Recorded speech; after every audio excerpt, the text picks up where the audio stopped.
हाम्रो पनि dragon fruit फल्न सुरु भयो। यसरी फल्दो रहेछ यो।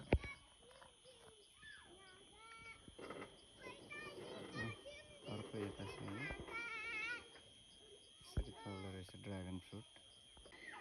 खासमा यो चाहिँ एकदमै अर्ग्यानिक।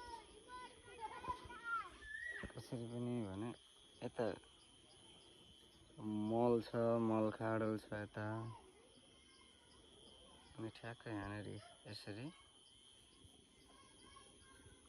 मल चाहिँ कन्टिन्यू पाइरहने भएर मेवा पनि सुरु भयो 2 वर्षभित्र।